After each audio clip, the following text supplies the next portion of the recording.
it just gets ridiculous after a while sitting there trying to play the game, and you really are putting a serious effort into the game, and it's not even a resemblance of a good match because I don't know, the game's decided if you're going to win or lose already, and no matter what you do, you're going to win or lose. Now, this comes into bear. What about those matches everyone sees where one side has one guy left and he completely destroys the enemy side where he gets 14 kills because the enemies was that good or his teammates were that pathetic? Well, I have a suspicion that there might be another form of matchmaker. Now, a lot of people will start yelling, "Oh, that's not true. It's only one matchmaker." Is it? Now, why do I say that? If anyone has watched any of those wargaming tournament battles and whatnot, they have one side versus the other side in a clan battle to find out who's better, who's bigger, who's the best. To me, I'm saying who's the bigger loser. But they say clearly, oh, they're playing on a modified version of the matchmaking system. I'm like, are you kidding me? So the stats are different. So that would mean RNG would be a different effect. I don't know if it's going to be modified to be for or against. But, none of that really matters because this isn't a tournament battle. This is vanilla World of Tanks here. But I have a suspicion that there's alternate MM for higher, more experienced players. Now, everyone always says this, that what I'm about to say here is the battles fought, like right here, service records. Here, I have almost 5,000 battles fought. And they're saying that that number does not mean a thing. I sit there and I am completely on the opposite belief of that. That battles fought means what is your game experience, your actual experience with the game. I'm not talking about the stupid experience for getting components for your tank or your crew experience. No, I'm talking about your real life experience of playing the game. Okay? Do you think someone who has played the game to 50,000 battles is going to fall to someone that has 2? Or 1? Those people 1 or 2 really don't stand a fair chance against the person that has played 50,000 battles. It's only because it comes down to experience. The person, look, I'm pointing out here that the average human being understands the concept. If something doesn't work right, don't keep doing it. Okay?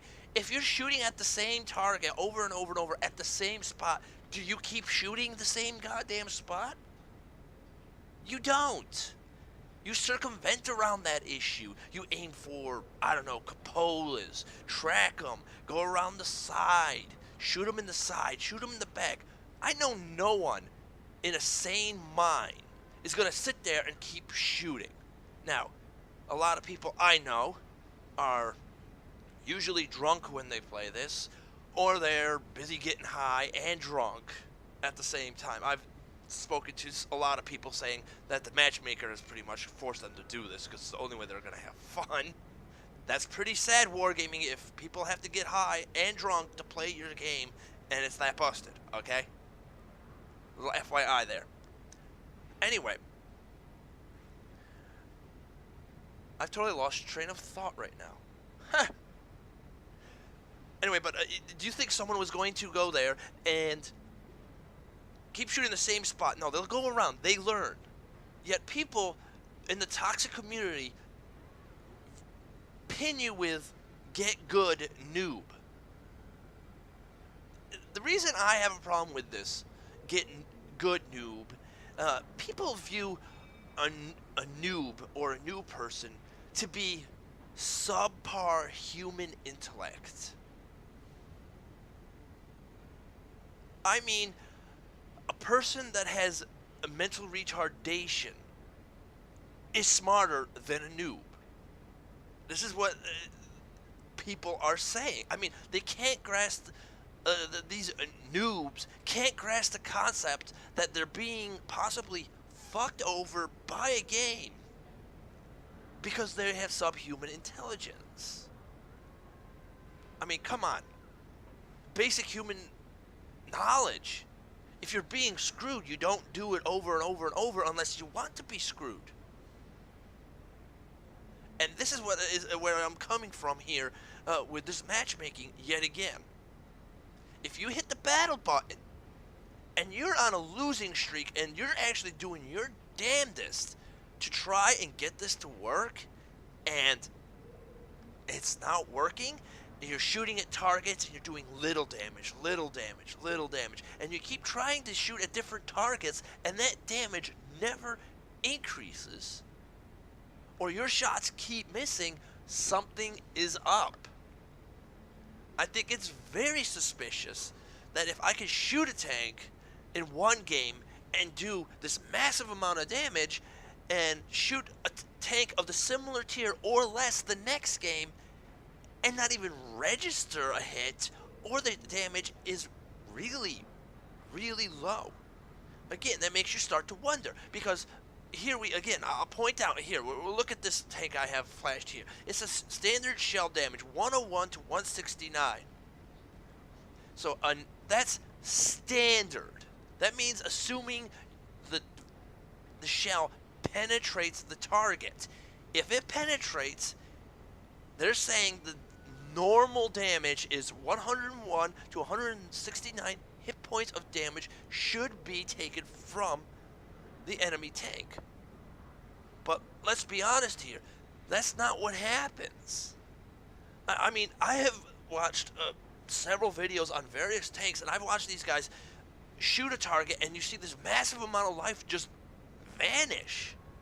Just recently, I watched a video from Aging Jedi, which I strongly suggest you guys take a look at his stuff. He's got some good videos there. And he played the flat Panzer IV here, the Yank Panzer IV. And his review is when this thing had a derp gun, a 105. But all this has changed since that video. This tank destroyer, I swear, has become less and less of value.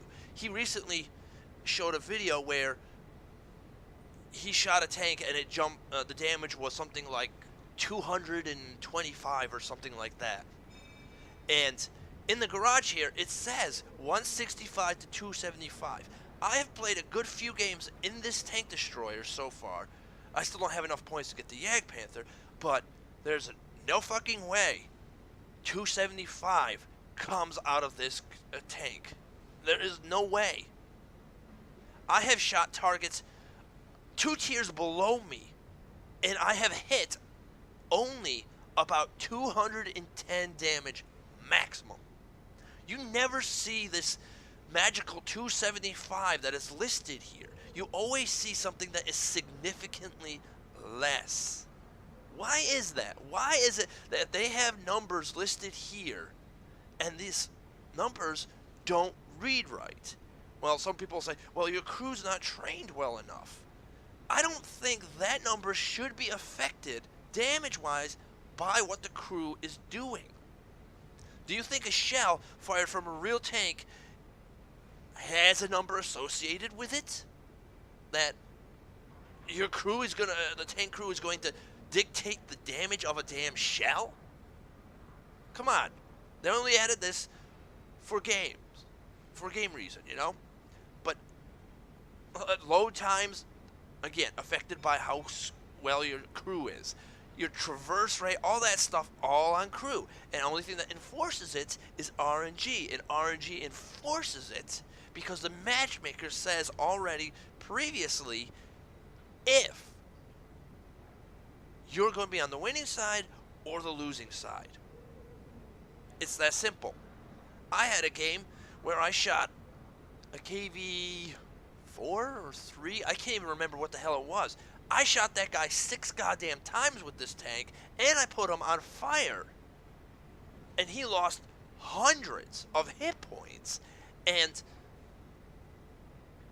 he just looked at me, shot me, and I was dead. But I got 5 shots off on this guy. Put him on fire. He lost a tremendous amount of hit points. But the point here is he was like 1 tier ahead of me. And the fact that I shot him that many times did that kind of damage to him, and it really didn't goddamn matter in the long run. The guy walked away, or I should say walked away, drove away with my death under his belt, 2 other deaths under his belt, and still won the goddamn match. Coincidence? I think not. And then, like I said, it's just dependent on, I don't know what the decision is. Is it the battle button? Is it your stats that determine if you're going to win or lose? I have no idea. And frankly, Wargaming needs to fix this. I'm not blinded by the tank flash and all that shit. I'm not cowed by it. I'm seeing it as it is. That battle button and the matchmaking, there's something going on right there. If you're determined to win, you're going to, if it's been programmed, I should say, from the outcome of the match, if you're going to win, you're going to win. If you're going to lose, you're going to lose. And I think the stats dictate somehow if you're going to win or lose. Well, I've said my piece, and I've made it clear as possibly as I could on what I think about this. If you feel like you view this all differently, feel free, leave a comment. You know, just say something. I don't mind what you put down as long as it's nice. To some degree. I mean, you can disagree with me, I don't care, but at the same time, think about what I'm saying. How many of you have had this type of outcome? That you constantly lose over and over and over, and there's no really good reason to why you're losing other than the fact that the matchmaker has determined you're going to lose or you're going to win. And RNG is policing everything that you do all the time. Anyway, that's it for me today. I am going to head out here. I'm thinking in the future possibly do tank comparisons of, you know, the whole big thing that everyone talks about is Soviet tanks are the best tanks in the game and Wargaming supports them. I'm going to take this a little bit step further. I'm going to start comparing the tanks. We're going to start at with the heavy tanks around tier 5 to tier 7, and we're going to compare it to other tanks of its tier. Not above, of its tier. Alright, I will talk to you later. Enjoy what you're playing. Bye.